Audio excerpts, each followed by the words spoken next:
Hello students, मैं अमित चंद सौर्या। आज मैं ज्योमेट्री की सेकंड क्लास लेकर आया हूँ। इस क्लास में हम ट्रायंगल्स को पढ़ेंगे कि ट्रायंगल्स के टाइप्स क्या होते हैं, प्रॉपर्टी क्या होती हैं, और ट्रायंगल हम केवल इसी क्लास में ही नहीं 2-3 क्लास और भी ट्रायंगल्स की चलेंगे। तो आप अगर कॉम्पिटिटिव एग्जाम की प्रिपरेशन कर रहे हैं, कंपटीशन में आगे बढ़ना चाहते हैं, तो चंद सौर्या क्लासेस को सब्सक्राइब करते जाइए। अब आइए देखते हैं ज्योमेट्री की सेकंड क्लास। तो देखिए ट्रायंगल्स। तो सबसे पहले बात आती है कि ट्रायंगल्स होते क्या हैं, यानी त्रिभुज क्या होता है। तो आपको पता है, जैसे मैंने बोला, ये 2, 3 और 5, ये 3 साइड मैंने बोर्ड पर लिखी हुई हैं। तो आपने एक 5 सेमी का एक लाइन खींची और उसके बाद 2 सेमी का एक चाप लगाया, 3 सेमी का एक दूसरा चाप लगाया। दोनों आपस में कहीं नहीं कट करेंगे। आपको पता है ट्रायंगल क्या होता है, 3 भुजाओं से घिरी हुई आकृति को त्रिभुज कहते हैं। तो देखिए, हर 3 भुजाएं ये ट्रायंगल नहीं बना सकती हैं। तो कौन कौन सी ऐसी साइड्स होती हैं जो ट्रायंगल बना सकती हैं। तो देखिए, त्रिभुज की 2 भुजाओं का योग हमेशा तीसरी भुजा से अधिक होता है। अगर ट्रायंगल है तो 2 भुजाओं का योग तीसरी भुजा से अधिक होता है। वो 2 भुजा कोई भी हो सकती है।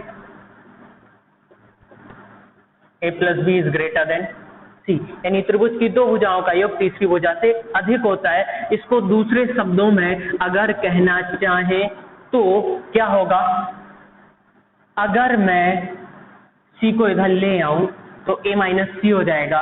यानी 2 जो भुजाएं हैं उनका अंतर जो है, 2 भुजाएं हैं उनका जो अंतर है वो हमेशा तीसरी भुजा से कम होता है।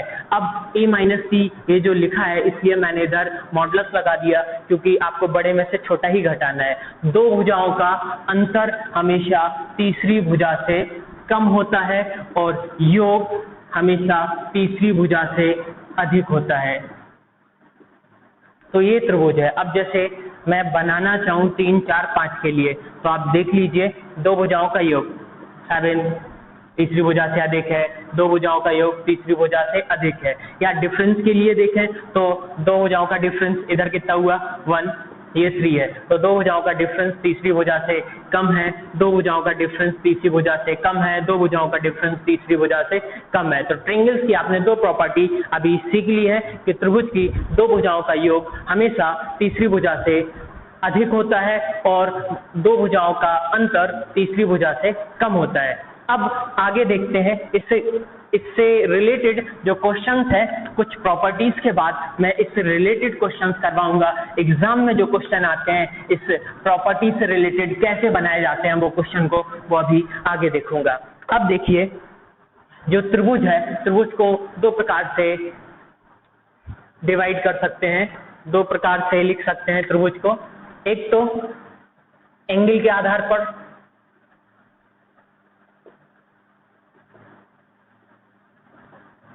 और दूसरा भुजाओं के आधार पर। तो पहले कोणों के आधार पर देखें कि त्रिभुज कोणों के आधार पर कैसे क्या क्या हो सकते हैं। तो एक तो एक्यूट एंगल ट्रायंगल, यानी न्यून कोण त्रिभुज।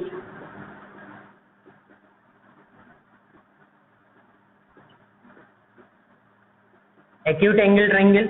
दूसरा समकोण त्रिभुज, यानी राइट एंगल ट्रायंगल। और तीसरा अधिक कोण त्रिभुज, यानी ऑब्ट्यूज एंगल ट्रायंगल। अब देखिए कैसे पहचानेंगे आप, 3 साइड आपको दी गई है A, B, C। अब उस ट्रायंगल में कैसे पहचानेंगे कि न्यून कोण त्रिभुज है या अधिक कोण त्रिभुज है या फिर समकोण त्रिभुज है। तो देखिए, अगर न्यून कोण त्रिभुज है तो B² is less then A² + C²। इधर जो B है वो मैक्सिमम साइड है, यानी अधिकतम भुजा है। अगर न्यून कोण त्रिभुज है तो B² is less then A² + C² होगा।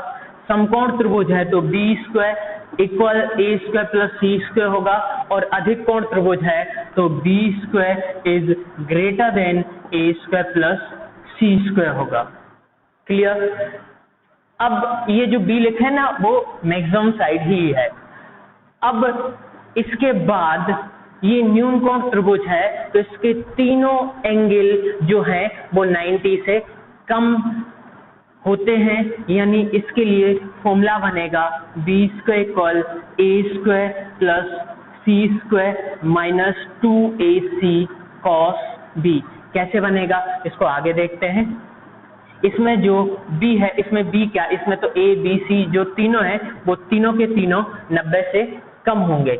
इधर ये -2ac cos b इसलिए आया क्योंकि जो b है वो 90 से कम है, 90 से कम है तो वो cos b पॉजिटिव वैल्यू देगा।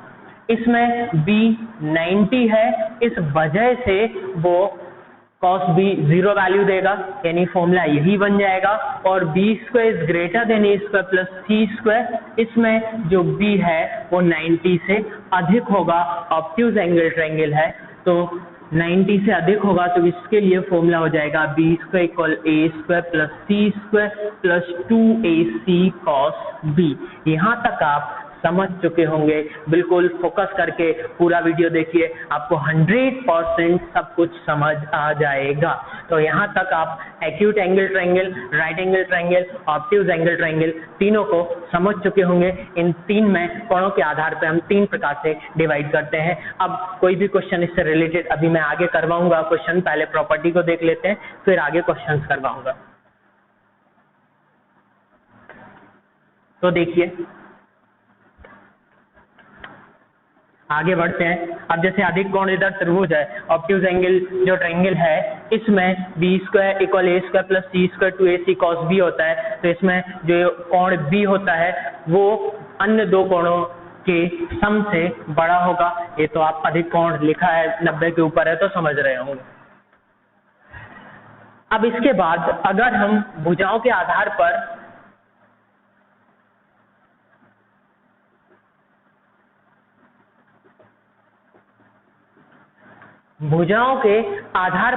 अगर इसको हम डिवाइड करते हैं तो भुजाओं के आधार पर इसको हम समबाहु यानी इक्विलैटरल ट्रायंगल, समबाहु त्रिभुज, समद्विबाहु त्रिभुज यानी आइसोस्केल ट्रायंगल और विषमबाहु त्रिभुज यानी स्केलेन ट्रायंगल, इन 3 टाइप्स में हम इसको डिवाइड करते हैं। अब समबाहु त्रिभुज है तो आपको पता है समबाहु त्रिभुज, इसमें तीनों कोण और तीनों भुजाएं बराबर होंगी। समद्विबाहु त्रिभुज, इसमें कोई भी दो भुजाएं बराबर होंगी तो उसके सामने के कोण बराबर होंगे।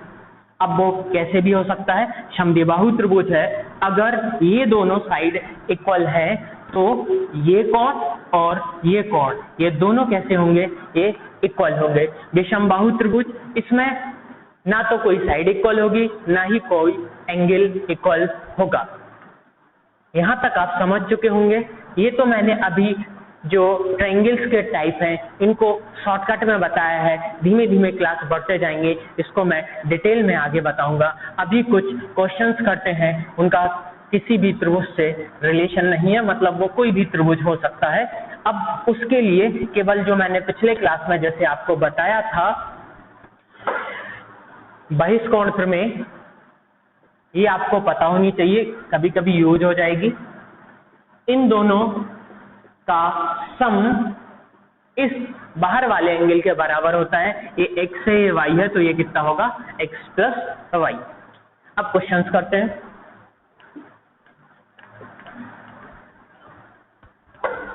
और ये तो आप 100% समझ ही गए हैं कि ये दोनों अगर साइड इक्वल हैं तो ये दोनों कोण भी इक्वल हो गए। अब क्वेश्चंस पे आते हैं। तो देखिए मैंने इधर पहला क्वेश्चन आपके लिए लिखा है, यदि किसी त्रिभुज की भुजाएं 8, 3 और 9 सेमी है तो त्रिभुज कैसा होगा। यदि किसी त्रिभुज की 3 भुजाएं 8, 3 और 9 सेमी है तो वो त्रिभुज कैसा होगा, यानी एक्यूट होगा या ऑब्ट्यूज होगा या कोई भी करके ऐसे कौन सा त्रिभुज होगा। तो 8, 3 और 9 है, तो मैंने बताया है B square is less than A square plus C square acute के लिए, ऑब्ट्यूज के लिए B square is greater than A square plus C square, और राइट एंगल ट्रायंगल के लिए बी स्क्वायर इक्वल ए स्क्वायर प्लस सी स्क्वायर। तो maximum side आपको देखनी है वो बी है, यानी 9 का स्क्वायर आपने किया 81 हो गया, 8 का स्क्वायर किया 64 हो गया, 3 का स्क्वायर किया 9 हो गया। इन दोनों को आपने जब ऐड किया तो आपको बड़ा कौन मिला? बी स्क्वायर, यानी आपको मिला b square is greater than A square plus C square. जब b square is greater than A square plus C square है तो ये कौन सा त्रिभुज होगा? ये अधिक कोण त्रिभुज होगा, यानी इसका आंसर हो जाएगा ये कौन सा त्रिभुज है? अधिक कोण त्रिभुज है। अब इसके बाद अगला क्वेश्चन देखते हैं। अगला क्वेश्चन मैंने लिया, यदि किसी त्रिभुज की 3 भुजाएं, अच्छा क्वेश्चन है, यदि किसी त्रिभुज की 3 भुजाएं, एग्जाम में इनसे रिलेटेड ऐसे क्वेश्चन बनते हैं, देख लीजिए। अब यदि किसी त्रिभुज की 3 भुजाएं x, 4 और 7 हैं तो सही कथन, ये 4 ऑप्शन इधर लिखे हुए हैं, x का वैल्यू 11 से ज्यादा होगा, x का वैल्यू 11 के इक्वल और कम और 4 से बड़ा होगा, या फिर ऑप्शन सी कहता है x का वैल्यू 3 से बड़ा 11 से छोटा होगा, या फिर x का वैल्यू 3 से बड़ा होगा या बराबर होगा। तो देख लीजिए, ये त्रिभुज की 3 साइड है। मैंने बताया है कि 2 भुजाओं का योग तीसरी भुजा से अधिक होता है या अंतर कम होता है। तो देखिए, आपने देखा 2 भुजाओं का योग, इन 2 का सम कितना हुआ? 11। तो 2 भुजाओं का योग तीसरी भुजा से कैसा होता है? अधिक होता है। और अंतर के लिए आप देखेंगे तो कितना मिलेगा? अंतर मिलेगा आपको 3। तो इधर जो क्वेश्चंस में लिखा हुआ है कि x का मान 11 से बड़ा है, जैसे आप इधर सोच रहे हो x का वैल्यू 12 है, इधर 7 4 कितना हुआ? 11। ये तो गलत हो गया, क्योंकि जो 11 लिखा है ना वो बड़ा होगा, 2 भुजाओं का योग तीसरी भुजा से अधिक होगा। यानी इधर से हमको पता चल रहा है कि जो x का मान है वो कैसे होगा? 11 से छोटा होगा, क्योंकि 2 भुजाओं का योग, ये 2 भुजाओं का सम है, इसको अधिक होना चाहिए, यानी x तो छोटा होगा। और इनका अंतर कितना है? इनका अंतर है 3, और 2 भुजाओं का अंतर तीसरी भुजा से कम होता है, ये अंतर कम है, यानी x कैसे होगा? बड़ा होगा। तो देख लीजिए किस ऑप्शन में लिखा है कि x का मान 3 से बड़ा है और 11 से छोटा है। तो देखो, x का मान 3 से बड़ा है, 11 से छोटा है, ऑप्शन नंबर सी आंसर हो जाएगा। तो ऐसे क्वेश्चंस एग्जाम में बन जाते हैं और ये ऐसे लिखा होता है, ये ऑप्शन लिखे होते हैं। अगले क्वेश्चन पे देखते हैं। अगला क्वेश्चन इसी प्रकार का मैं आपको दे रहा हूं, करके देखिए वीडियो को पॉज करके। क्वेश्चन मैंने इधर लिखा 15, 25 और x, ये 3 भुजाएं एक त्रिभुज की, तो x का मान क्या होगा? इधर ये लिखा हुआ है, पहला ऑप्शन, दूसरा ऑप्शन, तीसरा ऑप्शन और ये लास्ट ऑप्शन। बताइए आंसर। तो देखो, 2 भुजाओं का योग, 2 भुजाओं का जो योग है वो कितना हो गया? 40। तो 2 भुजाओं का योग हमेशा तीसरी भुजा से अधिक होता है, यानी 40 बड़ा होगा, यानी x का मान 40 से छोटा होगा। और अंतर देखिए, अंतर कितना है? 10। 2 भुजाओं का अंतर हमेशा तीसरी भुजा से कम होता है, यानी जो x होगा वो 40 से x छोटा होगा और 10 से बड़ा होगा। तो देख लीजिए किस ऑप्शन में लिखा है कि x 10 से बड़ा होगा और 40 से छोटा होगा। अंतर जो है, योग जो है वो अधिक होता है तीसरी भुजा से, तो योग ये अधिक होगा, ये भुजा छोटी होगी। तो ऑप्शन नंबर इसका आ जाएगा ए। आगे बढ़ते हैं इसी ऑर्डर में, फोकस बनाए रखिए, आप सब कुछ सीख जाएंगे, गारंटी देता हूं।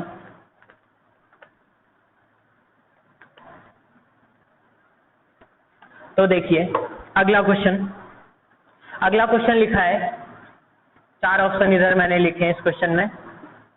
क्वेश्चन कह रहा है 4, 5, 6, 4 square, 5 square, 6 square, 4 cube, 5 cube, 6 cube, √4, √5, √6। अब क्वेश्चन में लिखा है इनमें से जो ये 4 ऑप्शन लिखे हैं, कौन सा ऑप्शन ऐसा है जो ट्रायंगल नहीं बना सकता है, जो त्रिभुज नहीं बना सकता। इनमें से एक ऐसा ऑप्शन लिखा है जो त्रिभुज नहीं बना पाएगा, वो आपको बताना है। तो आपको पता है 2 भुजाओं का योग तीसरी भुजा से अधिक होता है। 5 4 9, 6 से बड़ा है, 6 5 11, 6 4 10, बड़ा है, ये तो हो सकता है। 4 का स्क्वायर 64, 5 का स्क्वायर इधर होगा, वो 4 का स्क्वायर 16 और 5 का स्क्वायर 25, जैसे इसको ऐड करोगे 41 हो जाएगा, तो ये भी बड़ा है, हो सकता है। इधर करोगे 4 का क्यूब 64 और 5 का क्यूब 125, दोनों को ऐड करोगे, इधर कितना लिखा है 6 का क्यूब 216, इन दोनों को ऐड करोगे, क्या ये 216 तक पहुंचा? नहीं पहुंचा, ये तो हुआ 189। तो दो भुजाओं का योग जो है वो तीसरी भुजा से इधर अधिक नहीं हो पा रहा है, इस वजह से ये ऑप्शन गलत है, हमें यही बताना था। तो ऑप्शन इसका हो जाएगा सी, इन दोनों को ऐड करोगे, त्रिभुज की दो भुजाओं का योग वो तीसरी भुजा से अधिक ही है ये, तो ऑप्शन सी इसका आंसर होगा। इसी ऑर्डर में आगे बढ़ते हैं, फोकस बनाए रखिए।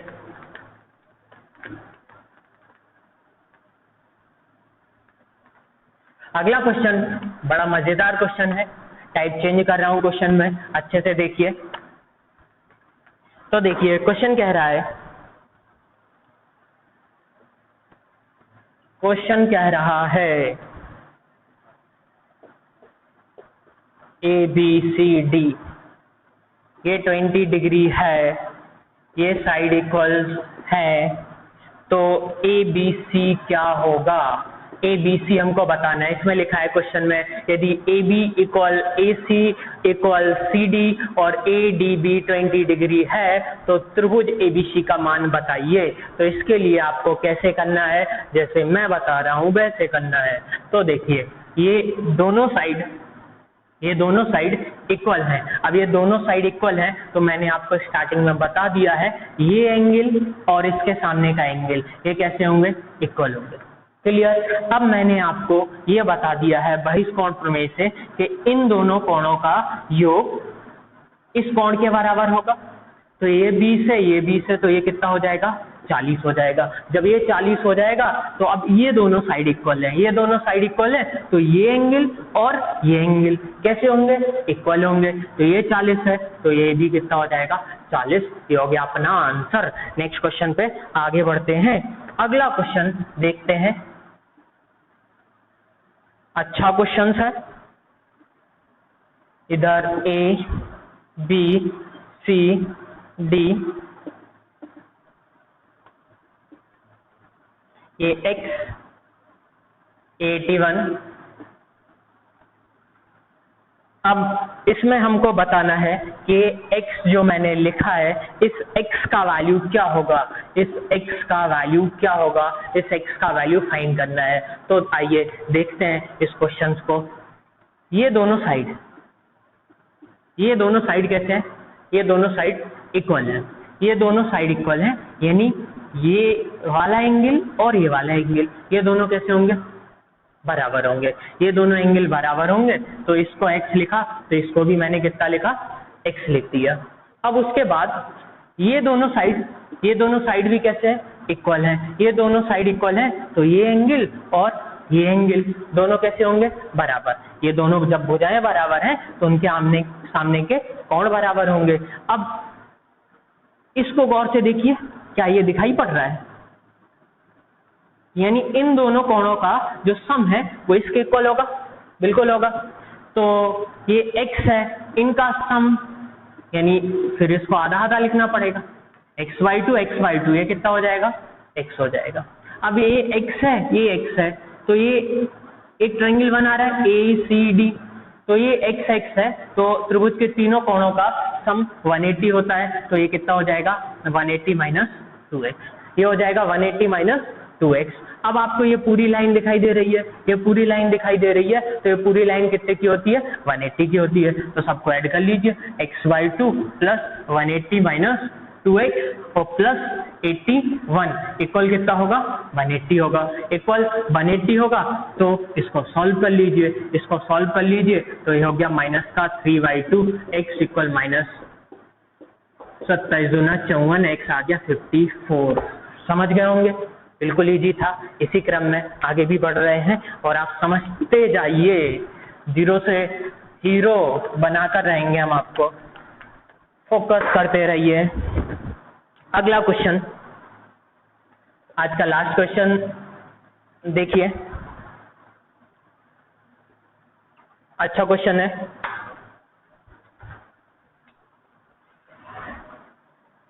इस क्वेश्चन में आप अच्छे से समझ जाएंगे बहुत सी चीजें। ये सब वीडियो पूरा देखने के बाद आप कोई भी बुक उठाइए, उससे क्वेश्चन की प्रैक्टिस करिए, क्योंकि प्रैक्टिस ही हमको अच्छा बनाएगी। इस क्वेश्चन में हमें फाइंड करना है MAC। MAC हमें फाइंड करना है, और इस क्वेश्चन में लिखा हुआ है कि जो CD कोण C की समद्विभाजक रेखा है, जो CD है वो कोण C की समद्विभाजक रेखा। समद्विभाजक रेखा का मतलब ये और ये एंगल कैसे, वो समान दो भागों में तोड़ती है। CD कोण C की समद्विभाजक रेखा है, यानी ये कोण और ये कोण कैसे होंगे, एक दोनों इक्वल होंगे। अब इस क्वेश्चन को सॉल्व करते हैं। हमको फाइंड करना है MAC, ये हमको फाइंड करना है। अब देखिए ये दोनों कोण बराबर हैं, मैंने इसको x मान लिया, तो इसको भी मुझे x लिखना पड़ेगा क्योंकि वो दोनों बराबर। अब आपको क्या इसमें 22 कोण दिखाई दे रहा है? ऐसे ज्यादा क्वेश्चन में 22 कोण ही देखा करें, आपको दिख रहा होगा। ये x है और ये 63 है, तो ये वाला एंगल कितना हो जाएगा, 63 + x। क्लियर? अब उसके बाद ये हमको फाइंड करना है MAC। मैंने इसको मान लिया y, इसको y मान लिया, तो केवल आप अब इधर ही देखिए, ये x है, ये y है, ये x है, ये y है, तो आपको इन दोनों का 22 कोण ये दिखाई दिया, यानी ये कितना होगा x + y। तो ये वाला एंगल कितना होगा, x + y। अब ये दोनों साइड कैसे हैं, ये दोनों साइड इक्वल है। जब ये दोनों साइड इक्वल है तो ये एंगल दोनों कैसे होंगे, ये एंगल और ये एंगल, ये दोनों इक्वल होंगे, यानी 63 + x = x + y। यानी ये जो मैंने y लिखा था वो कितना आ गया, 63 डिग्री। खत्म हो गया, बिल्कुल इजी। ऐसे ही क्वेश्चंस और मैं ट्रायंगल्स की प्रॉपर्टी नेक्स्ट क्लास में लेकर आऊंगा। अभी के लिए थैंक यू।